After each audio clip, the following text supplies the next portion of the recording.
dans votre 20h, Julien Kogué-Bekale, Premier ministre chef du gouvernement face aux acteurs du secteur de l'enseignement supérieur. Cela dans le cadre de ses rencontres avec les forces vives de la nation. Les questions liées au fonctionnement des universités publiques et grandes écoles du pays, ainsi que les grèves qui perdurent au sein de ce secteur ont figuré parmi les principaux points inscrits à l'ordre du jour.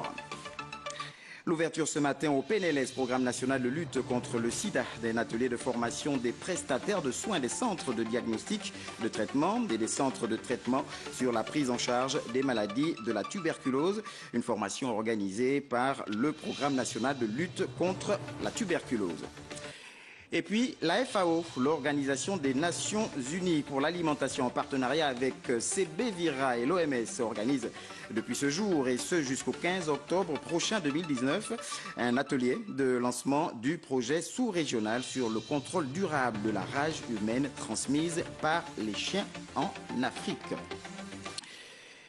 Voilà donc pour les titres. Merci pour votre fidélité. Vous êtes sur Gabon Première, Madame, Messieurs, votre journal. Les questions liées au fonctionnement des universités et grandes écoles du pays, ainsi que les grèves qui perdurent au sein du secteur. Les problématiques étaient donc au centre de la rencontre présidée ce matin par Julien Kogué-Bekale face aux acteurs de l'enseignement supérieur. Cela dans le cadre des rencontres du chef du gouvernement avec les forces vives de la nation. Le compte-rendu est de Gabriel Guinel-Emami et Aldo Thierry Mandaka.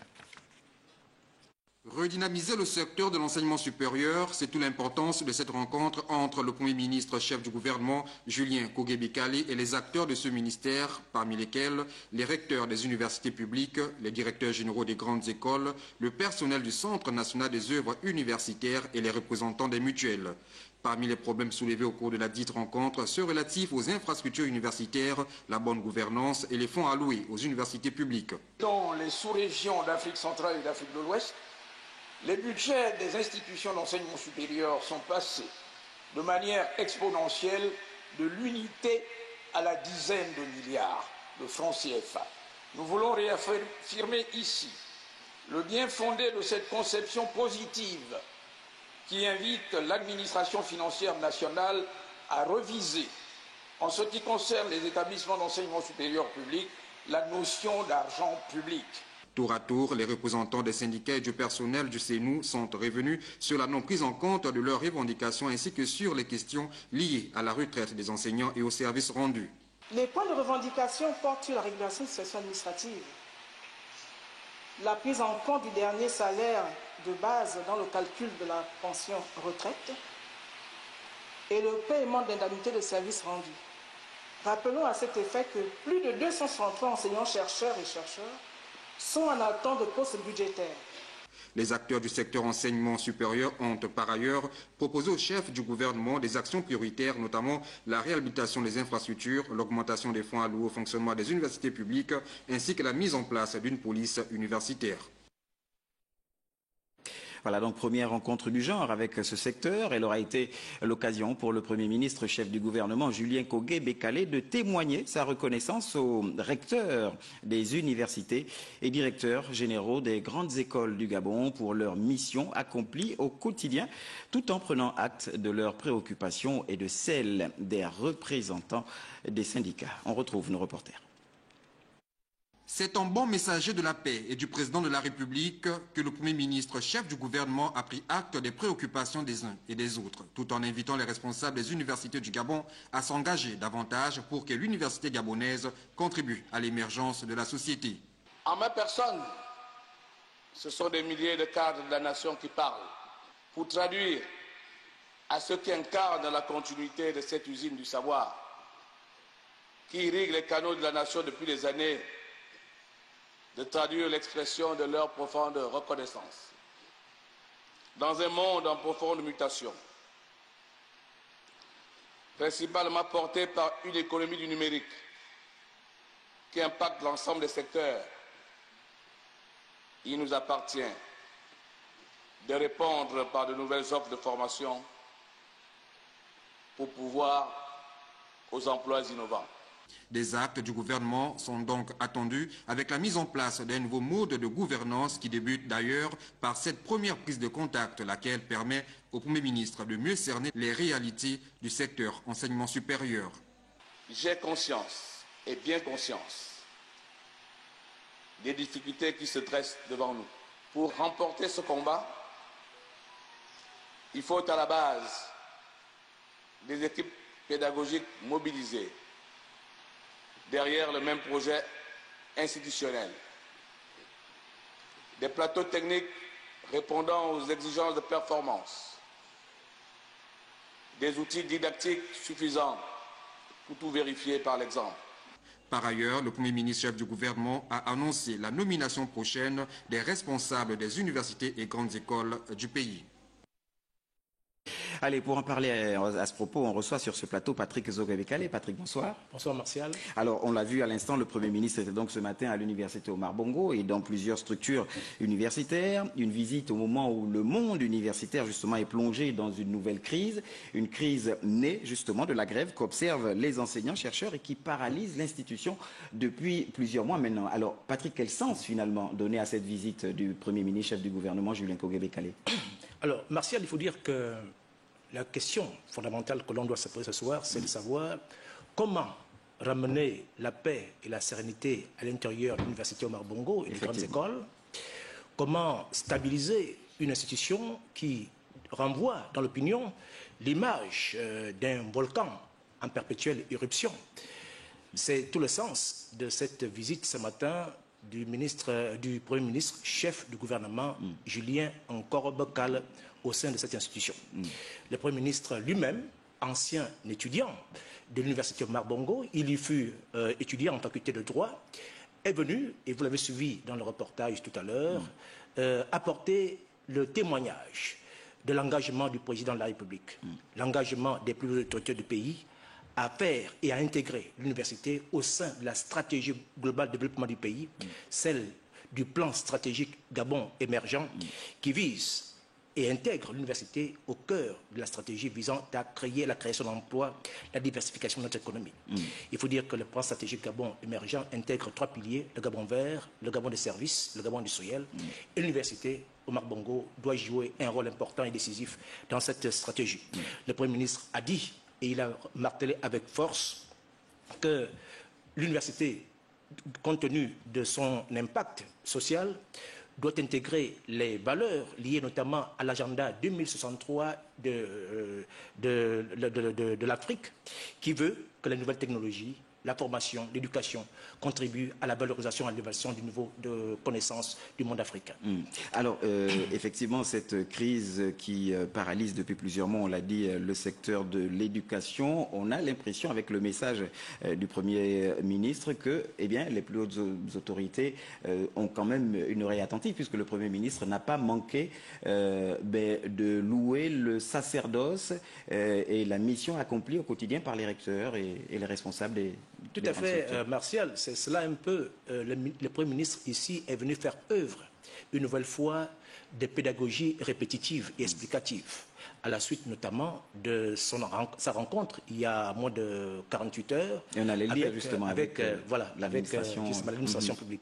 Ici, il tenait à réaffirmer que l'université doit intégrer le processus de réforme globale du pays et qu'elle doit s'ajuster à cette réforme. Du reste, la visite qui s'en est suivie, des différents segments de formation de notre système supérieur d'enseignement, a confirmé cet engagement du gouvernement. Est-ce que ce sera suffisant pour calmer les ardeurs des grévistes? Rien n'est moins sûr.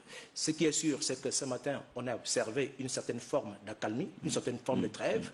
Et le ministre de l'Enseignement supérieur, Moukani Ouangou, l'a très bien compris. Lui qui a dit qu'il pense et qu'on peut laisser penser que le lendemain de cette visite du patron de l'administration publique, qui est également Premier ministre du gouvernement, ancien étudiant lui-même de l'UOB, tout comme M. Moukani Ouangou, vont augurer le lendemain qui chante pour l'enseignement supérieur. Et pour terminer, Patrick, on voit quand même finalement que ces visites s'inscrivent dans une suite logique, puisque vous l'avez dit, le Premier ministre a tenu à commencer par l'administration, gangrénée, tant décriée. Aujourd'hui, le secteur de l'enseignement supérieur, malade, réfréné aujourd'hui par ces grèves. On peut penser que dans les jours à venir, certainement que Julien Kogebe-Kalé s'attaquera à d'autres secteurs plus ou moins paralysés aujourd'hui. Tout à fait. Je crois que le Premier ministre a fait sa rentrée politique par cet échange très vif, ferme, mais courtois, avec l'ensemble des cadres de l'administration publique. Il faut donc inscrire cela dans un agenda du chef du gouvernement qui vise effectivement à rencontrer la plupart des segments de la vie publique nationale de façon à mieux articuler son action et de mieux asseoir l'ambition qu'il porte, celle de faire du Gabon un pays prospère, une démocratie stable et apaisée. Merci à vous, Patrick Zogé-Bekale. Merci beaucoup. Et on vous retrouve très prochainement. Merci beaucoup. Et justement, le gouvernement de la République convoqué à une réunion, puisque demain, mardi 15 octobre 2019, le président de la République, son Excellence Ali Bongo Ondimba, préside un conseil des ministres au palais de la présidence de la République, conseil auquel tous les membres du gouvernement présents sur le territoire national doivent prendre part. Un conseil qui est prévu pour 10h30. Prévu pour démarrer le 30 septembre dernier. Les cours semblent n'avoir véritablement pas commencé. Qu'est-ce qui expliquerait cette situation? Nos reporters Magui Zhang et Tanguy Tsaka ont sillonné les établissements publics. Voilà ce qu'il en ressort.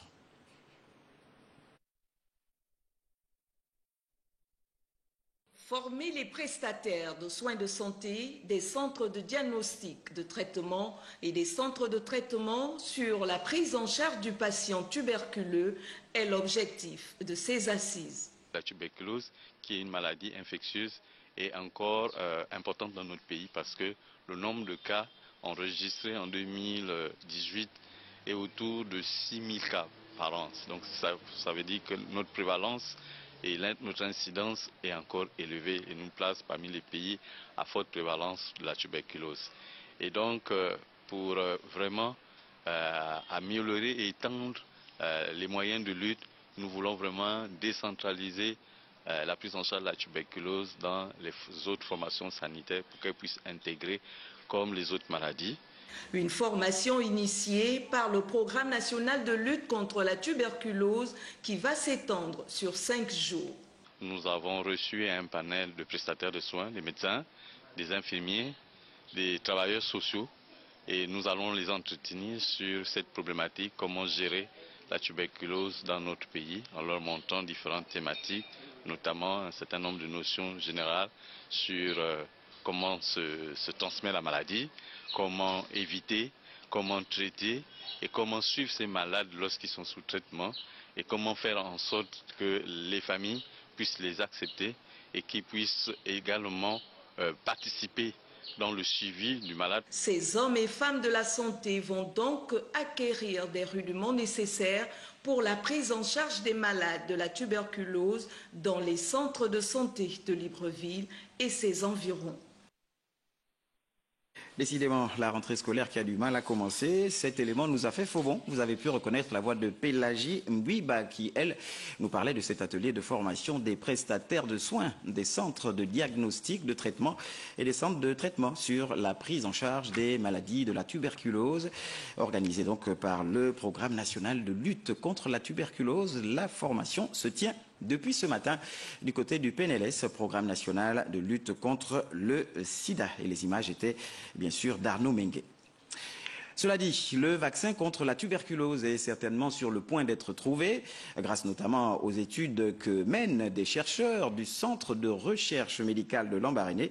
Les travaux ont été présentés il y a quelques heures, alors que le Comité national d'éthique du Gabon tenait ses assises. Miran Dangué et Marlise Mengue nous font le point. Selon l'Organisation mondiale de la santé, la tuberculose constitue un problème de santé publique qui a amené les chercheurs du Centre de recherche médicale de Lambaréné à évaluer l'innocuité du vaccin contre la tuberculose qui prend de l'ampleur malgré la dose administrée dès la naissance. C'est un médicament qui est en cours d'expérimentation, un vaccin contre la tuberculose. Le plus connu, c'est le BCG. Le BCG n'étant pas efficace à 100%. C'est pour ça que les comités scientifiques trouvent là l'opportunité de trouver un autre vaccin qui pourrait soit être comme le BCG, sinon plus que le BCG, pour améliorer la prévention de la tuberculose dans nos populations. Le VPM 1002 n'est autre que cette souche du vaccin BCG qui sera modifiée pour le rendre plus efficient. L'essai clinique va se passer particulièrement à Lambaréné. Et ceci dû à la qualité et à l'expérience du CERMEL à évaluer les vaccins. Donc nous allons mettre cette expertise au service de la communauté mondiale pour développer ce vaccin. Nous avons le devoir de regarder la pertinence de l'étude parce qu'elle participe à la recherche d'un nouveau vaccin contre la tuberculose. Donc elle a lieu d'être, ce qui justifie scientifiquement et valablement la mise en place d'un tel travail. 144 nouveau-nés seront inclus dans cette étude et si cette dernière s'avère concluante, le vaccin sera administré à tous les nouveau-nés. Et dans l'actualité, parlons à présent de la mise en place des plans nationaux d'élimination de la rage à l'horizon 2030 dans les 8 pays d'Afrique centrale. Cela fait l'objet depuis ce matin et ce jusqu'au 15 octobre prochain d'un atelier de lancement du projet sous-régional sur le contrôle durable de la rage humaine transmise par les chiens en Afrique centrale. Une rencontre organisée par la FAO, Organisation des Nations Unies pour l'alimentation, en partenariat avec CB-Vira et l'OMS. Frédéric Kienamukula, Gérard Magnagna. Doter les 8 pays d'Afrique centrale présents des mécanismes et stratégies de lutte et traitement efficients contre la rage. Tel est le leitmotiv de cet atelier de 2 jours réunissant les experts du domaine à Libreville. La rage représente encore aujourd'hui une préoccupation majeure. La maladie conduit inéluctablement vers la mort des hommes et des animaux atteints alors que la vaccination suffit pour l'éviter. Le représentant résident de la FAO en Afrique centrale a rappelé le caractère hautement important et indispensable des objectifs à atteindre. Ces projets visent à développer les outils dont les plans nationaux, stratégies de communication, à former des experts nationaux et à la collecte, le stockage, l'expédition, l'analyse des échantillons d'animaux pour tous les pays et à équiper les laboratoires dans les pays réunissant des conditions requises. Président l'ouverture des travaux de ces assises de la capitale gabonaise, le ministre en charge de l'élevage a exhorté les experts à plus de pragmatisme. Avons-nous suffisamment de stocks de vaccins pour les chiens dans notre pays? Et ces vaccins sont-ils accessibles en termes de prix? Lorsqu'un vaccin coûte entre 15 000 et 25 000 francs, est-ce que c'est abordable? Est-ce qu'ils ont la possibilité de dépenser cet argent pour le consacrer à leurs chiens? La rage, maladie infectieuse transmise par la morsure des chiens enragés, est systématiquement fatale une fois les symptômes déclarés tant chez les humains que chez les animaux. Et selon l'OMS, les enfants de moins de 15 ans sont particulièrement exposés. La communauté internationale célébrait ce jour la journée mondiale de l'alimentation. Les manifestations relatives ont démarré ce jour par le lancement officiel de l'initiative d'appui au micro-jardin à l'église centrale de Toran. Cet événement se déroule sous l'égide, encore une fois, de la FAO. Le point avec Marie-Jo Moussavou Makondi et Richard Moubiwa. Ce lancement officiel de l'initiative de la communauté chrétienne du Toran constitue l'amorce d'une collaboration plus large avec les autres communautés religieuses. Je profite pour réitérer l'engagement de l'Église centrale au Toran à collaborer avec la FAO afin de promouvoir la pratique des méthodes saines et recommandées pour une agriculture productive. Il s'agit de démontrer aux populations gabonaises, notamment les jeunes et les femmes, qu'il est possible de produire des légumes et fruits de bonne qualité sans avoir besoin d'aménager de grands espaces de forêt. Le leadership de cette Église constitue déjà une bonne base pour la vulgarisation de ces modes de production agricole qui contribuent non seulement à garantir la sécurité alimentaire et nutritionnelle, mais également à lutter contre la pauvreté et le chômage des jeunes. Pour le Gabon, célébrer l'alimentation, c'est trouver des capacités qui lui permettraient de sortir de la dépendance alimentaire. Nous serons à vos côtés pour faire en sorte que vous vous développiez et que nous puissions avoir la fierté même de labelliser la production Made in Gabon de telle sorte que nous puissions, lorsque nous mangeons, être fiers de savoir que ça a été fait avec la bénédiction du Tout-Puissant, mais surtout la bénédiction du travail bien fait. Il suffit juste de la détermination de la part des hommes et femmes pour un changement de paradigme dans le domaine de la sécurité alimentaire et nutritionnelle au Gabon. Et puisqu'on parle d'aliments, justement, parlons de la problématique de l'absence des marchés municipaux dans la ville de Makoko, une problématique qui alimente les débats. Eh bien, nos reporters Andy Tungi et Gérard Magnagna nous présentent cette situation sur place à Makoko. On regarde. Difficile pour les commerçants du marché central de Makoko de couler leurs produits. Installés aux abords des accotements et exposés à de nombreux risques de jour comme de nuit, ces vendeuses racontent leur calvaire. Auparavant, on était d'abord dans le marché de Ningon. C'est un marché privé. C'était d'abord pour M. Afan, le défunt. Quand il est décédé, le marché est revenu à son fils, Ningon Afan. Donc on a eu les problèmes là-bas. Voilà pourquoi nous nous sommes retirés. On est venu ici. Nous demandons à M. le maire de faire un peu vite, de faire avancer vite les choses pour que nous quittons là où nous sommes là. C'est très compliqué, c'est là. Quand la pluie vient, nous sommes obligés d'enlever. Quand le soleil vient, nous sommes obligés de couvrir les habits. On n'arrive pas avant, on n'arrive pas à s'en sortir. L'État n'ayant pas construit des marchés dans la ville, elles disent de façon unanime rester sur le site en attendant que la municipalité trouve un espace adéquat. Il y a le risque puisque la voiture, s'il n'y a pas de voiture là, nous sommes tous morts. Donc il faut que le maire et le gouverneur et tous les dirigeants de Makoko là, il faut qu'ils fassent tout pour nous trouver un grand marché à Makoko. Quand les autorisés viennent ici, là, ils nous voient au bord de la route. C'est les autorités eux-mêmes qui peuvent penser que les femmes là, ils sont là au bord, il n'y a pas le marché. On doit faire quand même le moins possible de leur construire le grand marché de Makoko. On veut seulement que monsieur le maire puisse faire les efforts pour qu'on puisse avoir un abri, qu'on puisse être bien à l'aise par rapport au soleil. Depuis sa création en commune, le chef-lieu de la province de Goué-Vindo n'a toujours pas de marché municipal. Ici, les populations se demandent vers qui se pencher pour que l'absence d'un marché dans leur ville devienne un triste souvenir. Allez, de l'Ogoué-Vindo au Haut-Ogoué, où le ministre des Transports, des Infrastructures, de l'Équipement et des Travaux Publics s'est rendu récemment donc à la subdivision des TP dans le Haut-Ogoué. Justin Doudangoy est allé s'imprégner des réalités liées au fonctionnement de cette unité. Un tour du propriétaire qui aura donc permis aux membres du gouvernement d'esquisser à ses collaborateurs sa stratégie de travail et son intention, notamment dans un rendement efficient sur place. À Franceville, Henrik Bokoko et Victor Mounouga. Accueil enthousiaste du patron des travaux publics à l'aéroport de Mvengue. Direction la subdivision des infrastructures et équipements dans la capitale altogovéenne. Aux côtés des ministres Ernest Mpoe-Piga et Mathias Otunga Osibadjo, Justin Doudangoy a échangé avec ses collaborateurs sur l'approche managériale qu'il entend mettre en œuvre. Occasion pour le directeur provincial des TP d'évoquer le fonctionnement peu reluisant de ce démembrement.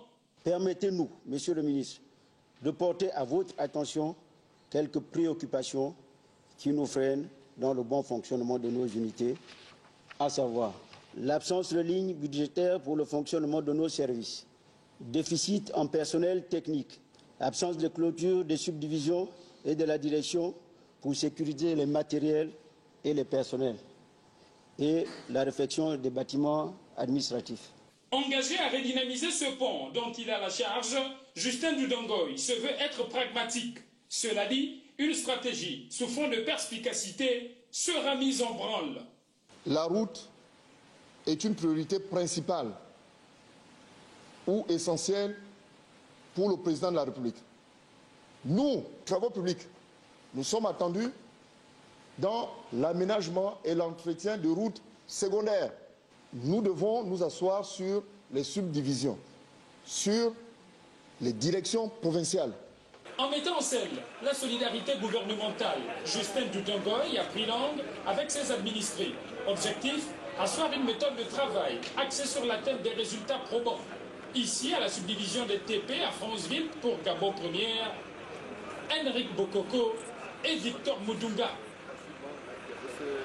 Voilà, qui nous reviendront très prochainement. Retour à Libreville pour parler de cette conférence de presse ce matin de l'ambassadeur de Russie au Gabon. Face à la presse nationale et internationale, le chef de la mission diplomatique, Dimitri Kourakov, dont le pays abrite les 23 et 24 octobre prochains, le premier sommet Russie-Afrique, a donc décliné la mission de son pays en matière de paix et des relations économiques avec le continent. Marie-Chantal Ndong et Louis Bestar Lenyongo ont représenté notre rédaction. Sochi, ville située au bord de la mer Noire en Russie, abrite du 23-24 du mois en cours le premier sommet Russie-Afrique. Les experts venus de 193 pays dont le Gabon, qui y sera représenté par une forte délégation de membres du gouvernement. Le Gabon et la Russie partagent la même vision en matière de paix. Moscou considère Libreville comme un partenaire sûr ou promoteur en Afrique. Nos pays contribuent à assurer la paix et la stabilité sur le continent africain. Parlant de nos relations économiques bilatérales, en 2019, ils ont continué à avoir une tendance positive. Les échanges commerciaux en 2018, on atteint 118 millions de dollars. Nous pouvons constater avec certaine fierté que l'année passée, 118 étudiants sont allés en Russie pour y faire leurs études. Nous espérons également poursuivre la coopération avec le Gabon dans la formation professionnelle, la culture, le sport et le tourisme.